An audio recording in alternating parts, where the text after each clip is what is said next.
When I look like this, I care about what a man's doing. I do. But when I look like this, oh, I don't care about what you're doing. Do you? Because I'm going to do me for sure. Ah, you fucking motherfucker. Ah! Bitches ain't shit! This is Laniah Dawson, a 20-year-old mother and aspiring rapper from Cincinnati, Ohio, whose body would be discovered lying in the cold darkness of Mount Airy Forest in the early morning hours of December 7th, 2024. Tonight, a family is asking for answers after a 20-year-old mother was shot and killed in Mount Airy Forest. WLWT News 5's Daisy Kershaw speaking with her loved ones tonight. She now joins us live with the latest on this case and their fight for justice. Hey there, Daisy.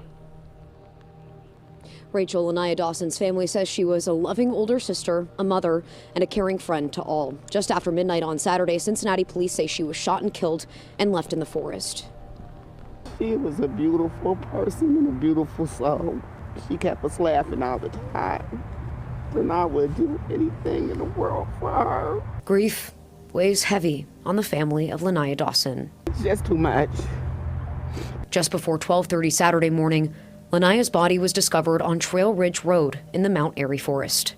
Cincinnati police say she was shot and killed.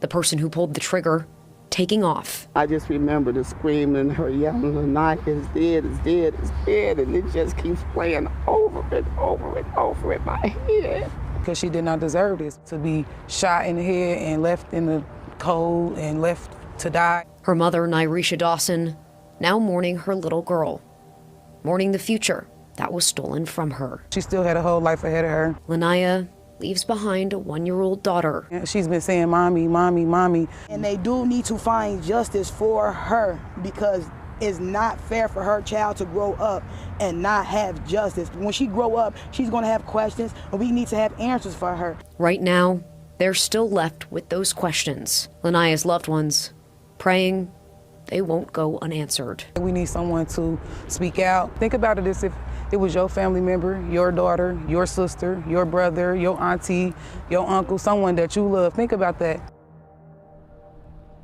At this time, Cincinnati police have not shared any updates on suspects and no arrests have been made. If you have any information about Laniah Dawson's murder, you're asked to call Crime Stoppers or reach out to the homicide unit at Cincinnati Police.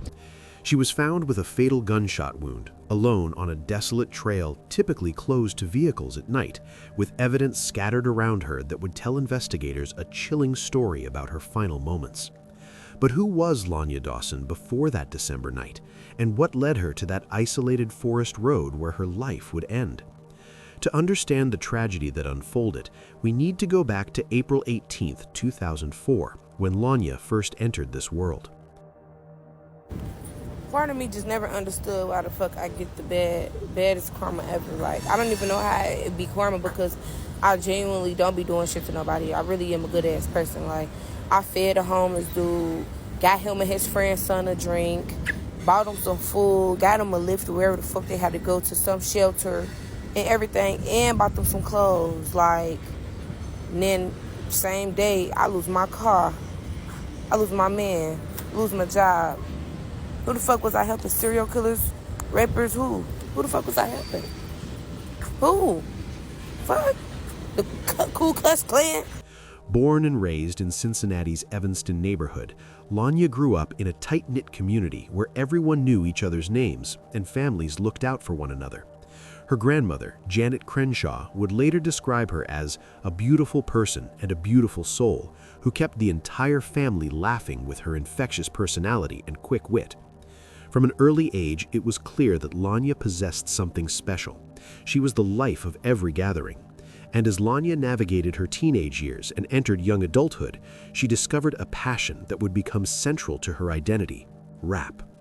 Under the stage name Nia Jordan, Laniah began creating content that showcased her bold personality and uncompromising attitude toward life. While Laniah's rap career remained at the amateur level, with her music primarily shared through social media platforms like Facebook and YouTube rather than major streaming services, this didn't diminish the importance it held in her life. But music wasn't Laniah's only passion or responsibility. At just 19 years old, she had become a mother, welcoming a daughter into the world who would become the center of her universe.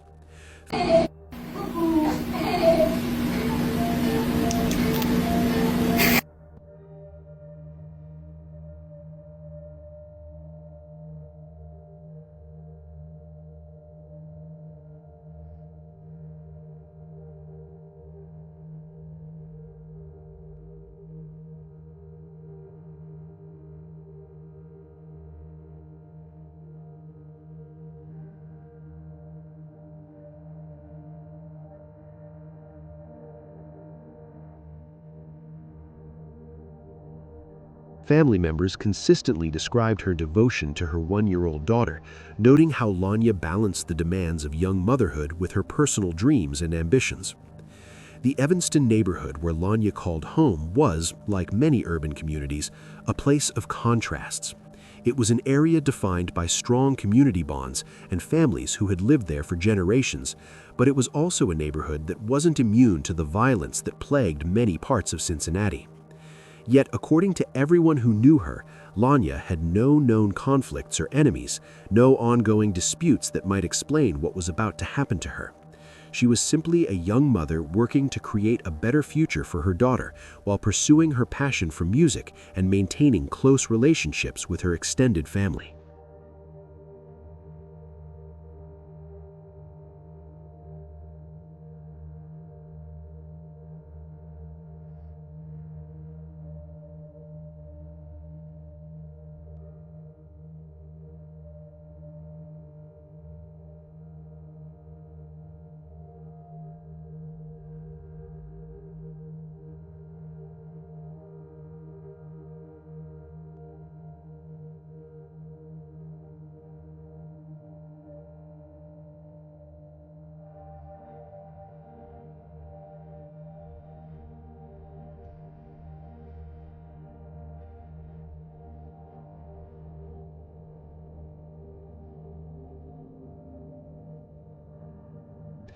As December 2024 arrived, Laniah had no way of knowing that her time on this earth was rapidly coming to an end.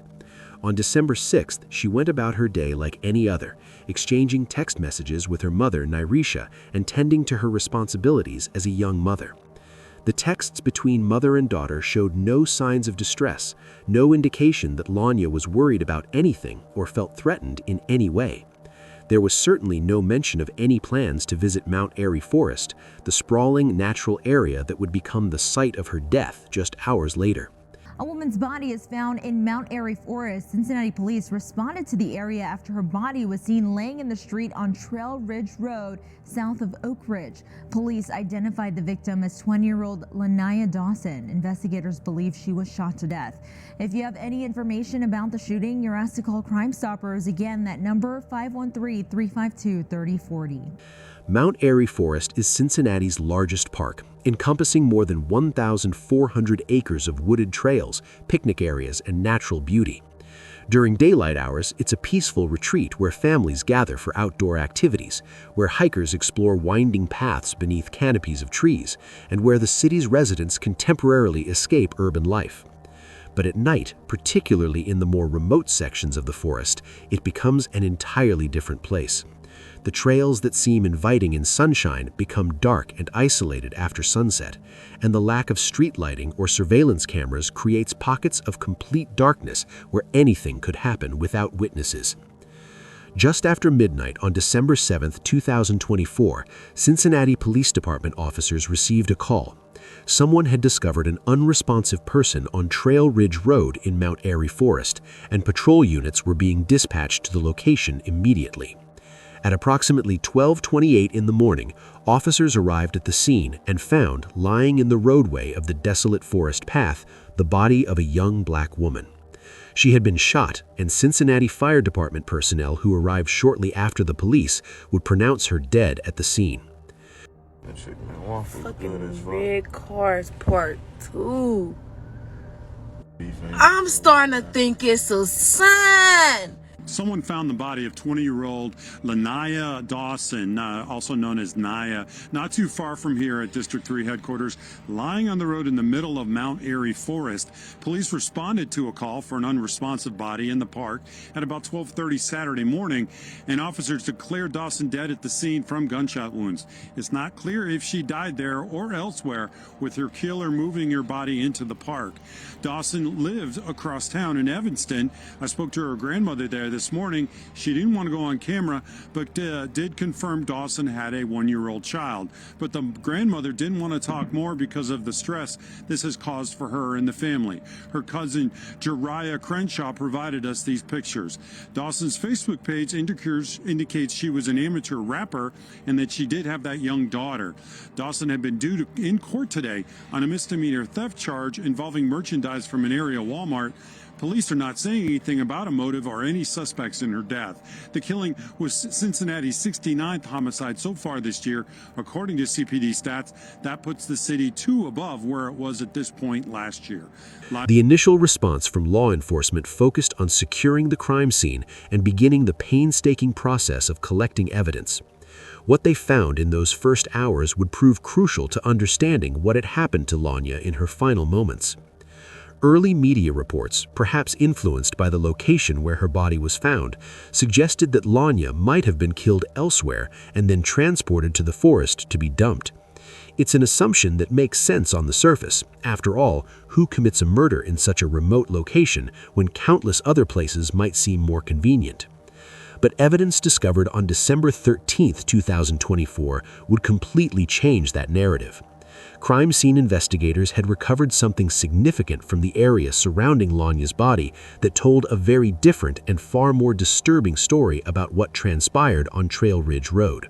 Yeah, so I just got a new car. This bitch is nice. Okay. And I just went car shopping. Well, not really period shopping, but I'm gonna show you what I got. I got this. This mug was $15. $15. Why my camera so blurry? Hold on. There we go. But it was $15. I got a new aux cord for my aux thing down there. And I got purple, yeah. And I got the charger piece, because I need a charger piece. But I got the iPhone charger, you know, the fast charger, but I needed a car charger anyway. This was $15. And I just got pretty stuff. Gum for the car. Y'all even brought stuff for home. I got some deodorant. Just in case, you know, I love men's deodorant and smell good. I got some lotion, some perfume. It's almost gone. I got the ones that was kind of almost gone. Just so, yeah. Then I got my little lotion, my little stuff, because I always try to bring this with me. I got a lighter. Yeah. And then I got my little glasses. Yeah. Now let's put this shit up. Yeah, so my charger works. Period. And it's long. Like, you need a charger. Here you go. Here you go back there. Ah! I need to set this up. And people keep on saying you could have just bought the Bluetooth thing, but that's hype chain. Like, that's just not too much. So I'll just stick with the aux for now. So I upgrade cars. Then I'm going to Bluetooth. But for now, this is the hold on. So yeah, my aux, I just don't like how long this cord is, and it's looking like it's gonna break if you even try to move it. But this the aux, but it can fit all the way in the back seat for me and gang in the car slide. Okay, yes sir. Scattered near where Laniah lay, police found 8 9mm shell casings, the brass remnants of bullets that had been fired from a handgun. But it wasn't just the casings that investigators discovered. There were also pools of blood visible on the ground near her body, blood that had soaked into the earth and pavement of the trail. These findings indicated that Laniah was likely shot at this location rather than killed elsewhere and then transported to the forest. The presence of multiple shell casings suggests that several shots were fired, and the blood evidence confirmed that this indeed was where Laniah was wounded. This revelation transformed the investigation's focus entirely. Instead of looking for a primary crime scene somewhere else in the city, detectives now had to grapple with the question of how and why Laniah ended up in this isolated forest road in the middle of the night. The implications of this evidence are deeply troubling. If Laniah was shot where her body was found, it suggests several possible scenarios, none of them comforting. She could have been lured to the location by someone she trusted, who knew the area would be deserted at that hour and chose it specifically because there would be no witnesses. Laniah could have been followed there if she had gone to meet someone else, with her killer tracking her movements and waiting for the perfect opportunity to strike. Or perhaps she was forced to go there at gunpoint, driven to the remote forest road by someone who had already decided her fate. The Cincinnati Police Department's homicide unit immediately took charge of the investigation, classifying Laniah's death as a homicide and beginning the difficult work of piecing together her final hours. Be fucking for real. I'd rather kick it by myself. Y'all can't get no hairstyles. Like, it shouldn't be no way my hair should be shaped like this. It look okay. It look okay from the front, but that's embarrassing.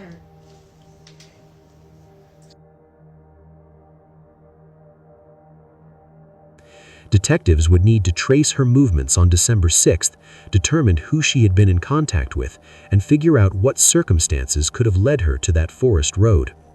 But as the investigation progressed, they encountered a problem that plagues many urban homicide cases: a complete absence of witnesses. The isolation that made Trail Ridge Road an effective location for a murder also made it nearly impossible to find anyone who might have seen or heard something useful. Mount Airy Forest lacks the extensive surveillance coverage that exists in more developed parts of the city, and the late hour meant that even the handful of people who might normally use the trails for evening jogs or dog walks were long gone. No one had come forward to say they heard gunshots that night, and no vehicles had been reported in the area around the time of the murder. Laniah's death occurred during what turned out to be an exceptionally violent weekend in Hamilton County. Her murder would be counted as Cincinnati's 69th homicide of 2024, part of a troubling spike in violence that saw multiple people killed over the same weekend. A 28-year-old man named Darius Letcher was murdered in an unrelated incident, and a teenager was shot to death in Elmwood Place. The simultaneous occurrence of these violent crimes stretched police resources thin and meant that detectives working Laniah's case were operating in an environment where multiple investigations demanded attention simultaneously. Well, family and friends gather tonight to remember a young mother who Cincinnati police say was shot and killed just after midnight. Thank you for joining us and staying up late with us tonight. I'm Brittany Harry. The family of Laniah Dawson says they want justice for her. Our Mike Shell attended a vigil and has more on this story you will only see on Fox 19 Now. Laniah meant a lot to us. She was my baby, but she also was everybody's baby too. She was the life of the party. She was very fun, outgoing. You can always call her and she'll be there for you. Family and friends huddled in the parking lot near Walnut Hills High School to remember the young mother of a 1-year-old daughter. They spelled out her initials in candles and said prayers that the person responsible for her death would be found. At this point right now, we just need prayers, we need answers, we need everything that we need in order to, move forward and have peace in our heart, because I just don't think that she deserved nothing that has happened to her today. According to Cincinnati police, Naya's body was found around 12:30 Saturday morning, lying on Trail Ridge Road. Officers say she suffered a gunshot wound, and when an EMS crew arrived, they had determined that she had died. Trail Ridge Road is in a secluded section of Mount Airy Forest. Pedestrians can access the street, but the area is closed off to vehicle traffic. Laniah Dawson says she was texting with her daughter just hours before she found out what had happened. That's what's so weird to me, because it's like, Dad, if I knew that her life was in danger in any type of way, she already knows she can call on any of us and we all be there for her. After some words of encouragement said at the gathering, the group simultaneously released the balloons that they had brought to remember Naia. This is not real to me. I can't even believe that I'm standing here talking to you about this right now with all these people behind us, and it's sad. She was a young lady. She didn't deserve that. Laniah Dawson found herself grappling with questions that had no immediate answers. Just hours before Laniah's death, the mother and daughter had exchanged text messages. How does a mother process the fact that her daughter was alive and seemingly safe one moment, then found dead in a forest just hours later? On December 8, 2024, just one day after Laniah's body was discovered, the community gathered near Walnut Hills High School for a vigil in her memory. Friends, family members, and concerned community members came together in an outpouring of grief and solidarity, determined to honor Laniah's life and demand justice for her death. The scene was both beautiful and heartbreaking, with candles carefully arranged to spell out Laniah's initials, their flames flickering in the December evening air. Balloons were released into the sky, carrying prayers and memories upward as mourners watched through tears. Laniah's aunt, Marie Dawson, spoke at the vigil about the long-term consequences of an unsolved murder, particularly for the youngest victim in this tragedy. But as the funeral service for Laniah was held on December 20th, 2024 at Kemp Foam Home, giving family and friends another opportunity to say goodbye, a troubling reality was becoming impossible to ignore. Laniah's case wasn't an isolated tragedy. It was part of a disturbing pattern that had been unfolding in Cincinnati and across Ohio for decades, a pattern that disproportionately affected young black women whose lives were cut short by violence and whose deaths often went unsolved. As of today, more than a year after Laniah's murder, Cincinnati police have not publicly named any suspects in the case, and no arrests have been made. The investigation remains open and active, but the lack of visible progress places Laniah's case alongside hundreds of others that haunt Cincinnati's streets.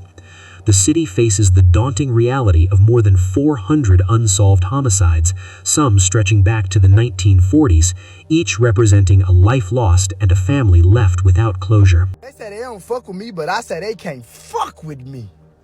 They sure the fuck can't. Not even a little bit. Get ready to go to the aquarium with me. I didn't have no idea what I was going to wear. None of my clothes fit me anymore. And those are the one clean jeans I have at the moment.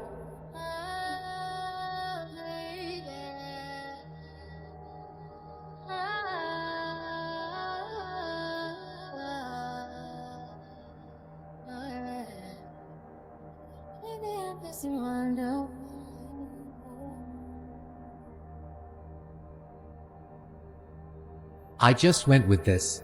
Simple, easy, and cute.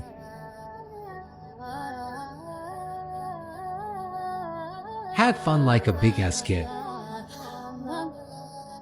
Young black women in Ohio, particularly those who are mothers or aspiring artists like Laniah, face disproportionate risks of violence, with their cases often characterized by isolation, minimal evidence, and investigations that stall without breakthroughs. How are you? I'm feeling good. I'm feeling nervous, overwhelmed, everything. You feel it all right now. I feel it all, butterfly in my stomach and vagina. Come outside with me, 19 weeks pregnant.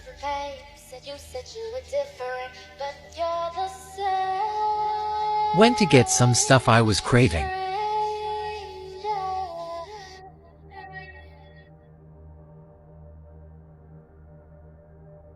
Diapers are ridiculous.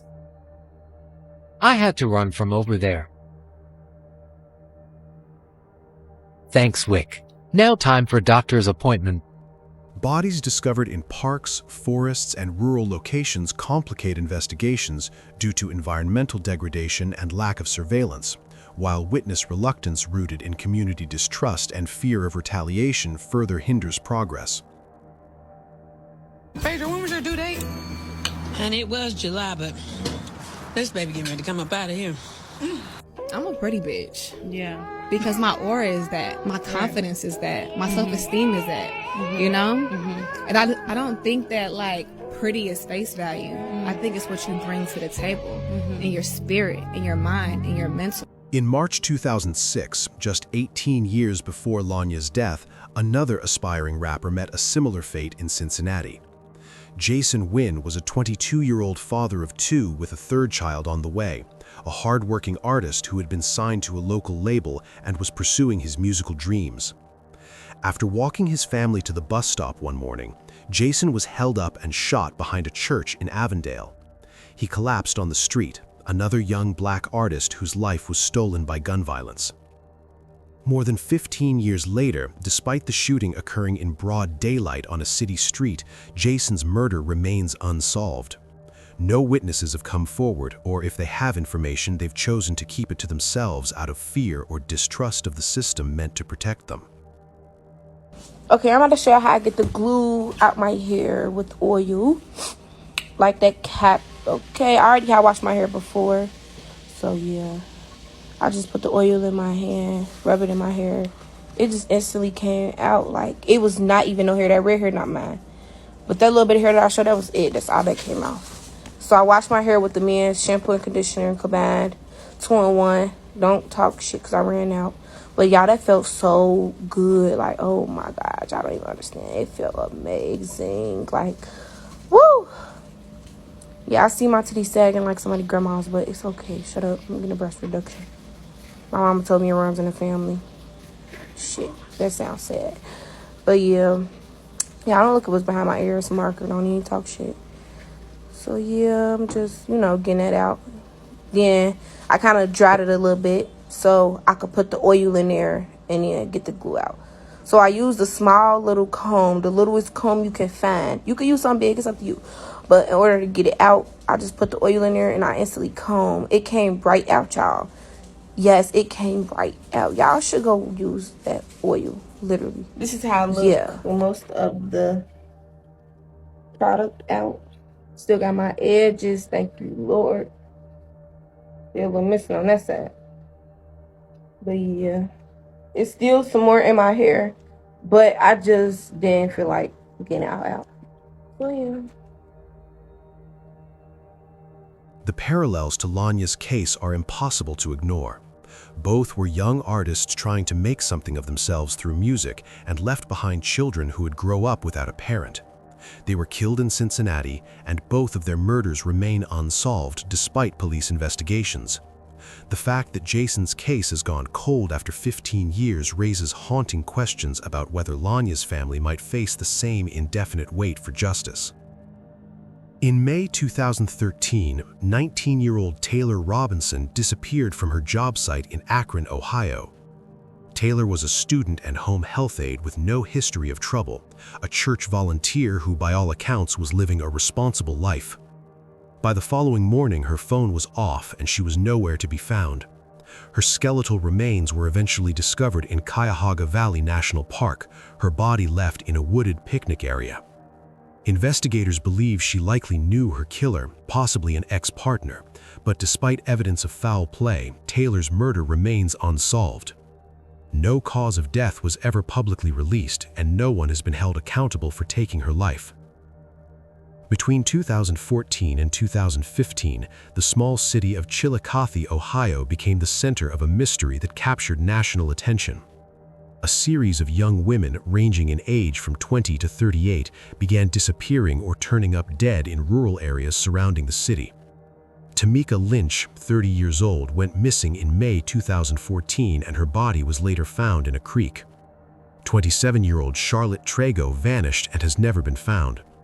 26-year-old Tiffany Sayer was killed, possibly shot, and others followed similar fates. Many of these women had connections to drugs or dirty jobs, vulnerabilities that made them targets but also complicated investigations, as witnesses proved difficult to find or unwilling to speak. Oh, baby, don't worry. I clean up nice. I clean up real nice. What's up, y'all? Come with me to my first ultrasound. I'm so excited. They're going to tell me how far along I am and everything, so I'm so excited. I'm brushing my teeth to start off my morning. Yes, I know I look a mess. I just wanted to vlog this with you guys. This is me washing my face. I never really wash my face with soap. I just use a wet rag, hot and sometimes cold. You see nothing there. Don't play with it. Don't play with it, period. Just rinsing off my face, getting all the stuff off there. Clear, real clear. Real clear. Oh, okay.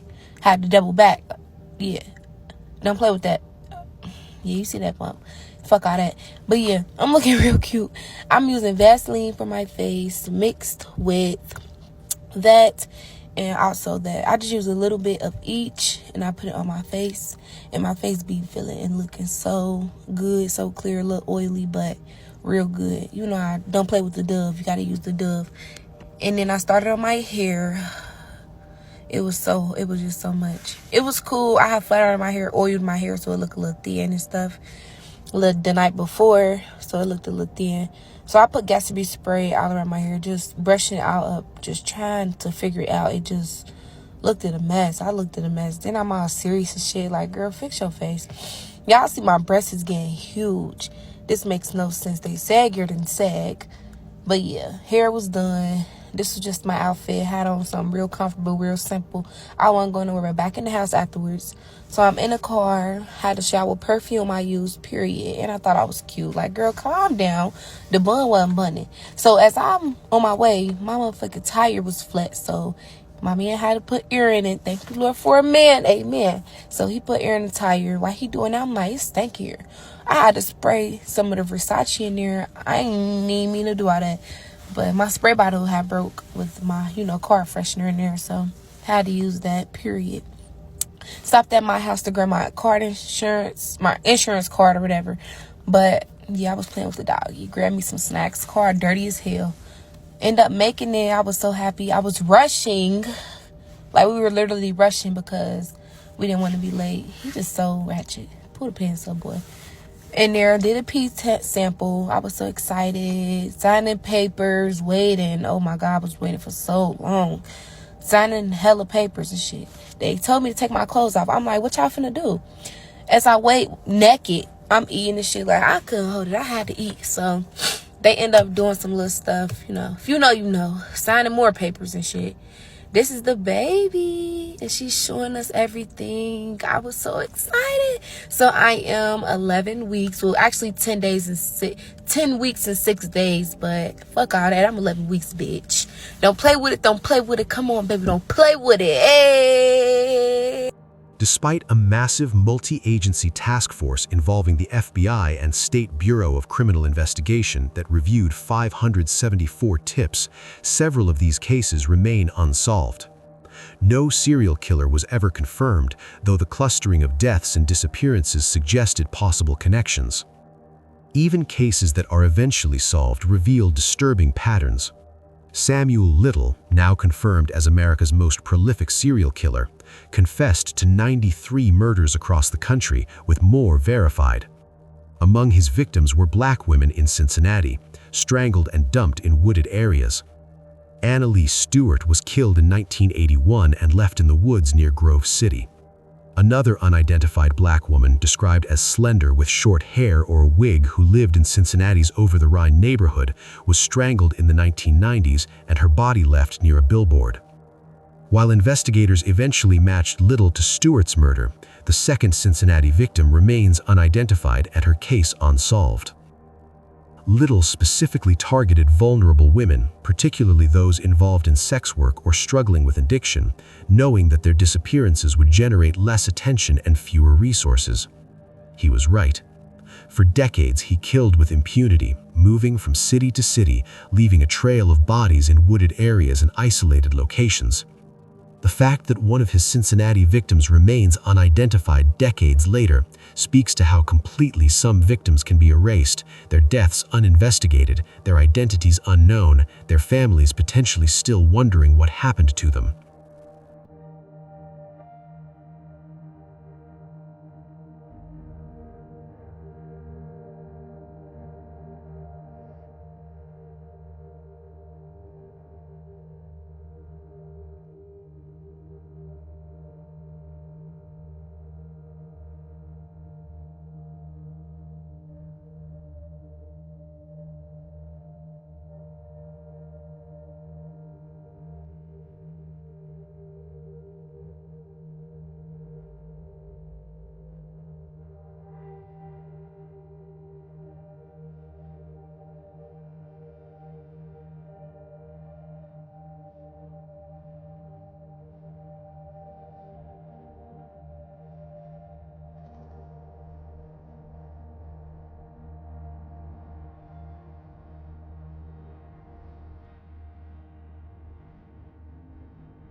These cases collectively point to systemic failures in how crimes against young black women are investigated and solved.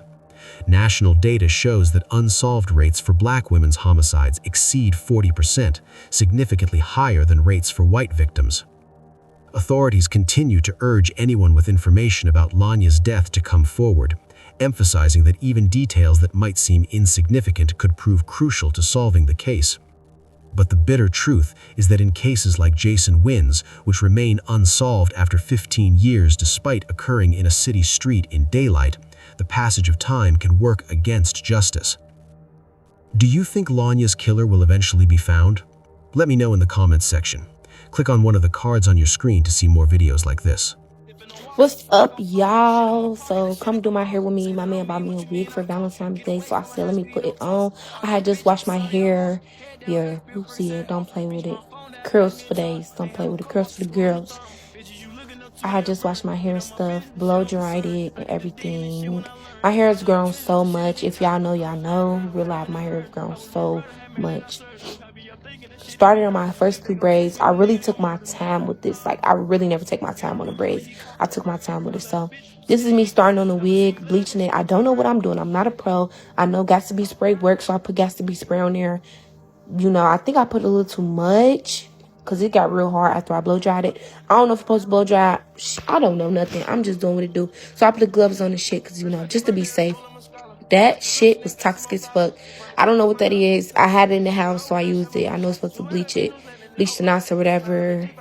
Yeah, it came with purple dye, but who the fuck putting purple motherfucking dye on the motherfucking lace? Are you nuts? Let that sit while I finish my braids, period. You see it. Gotta do that side. I was so tired. I didn't drink a lick of water. I'm just sitting there working my ass off, like, literally. My braids was never that small before. So, yeah, I feel like I did a great job. My first time, it was never that dark. And I got a little dye, you know, on the hair. But that's very fixable. If that, yeah, fixable. So, that's what it looked like. I'm just showing y'all, like, period. I think I did real good. Like, I think I did so good. I know I wanted to pluck it a little bit. But it's like, damn, but you really got to pluck that motherfucking wig. Yeah, period. Not a hairstylist. So, this is me trying to, you know, pluck it and shit. I don't know what I'm doing. It was already pre-plucked, but I just started doing shit, and I'm just trying at this point. Just trying. I still got like 2 braids left in my head to finish. Couldn't even finish that. That was the side that I plucked right there, like, yeah, right up in there. That's where I plucked that. And that's the side I didn't pluck. So I knew I was doing something right. Of course, I had to go in, you know, do a little extra because it still ain't look plucked for real. But that's all I had. So...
What's up, y'all? Watch me fail on trying to fix this wig and make it look like something. Y'all, I'm not a hairstylist. I'm not a professional. I just be trying shit. I want to have fun.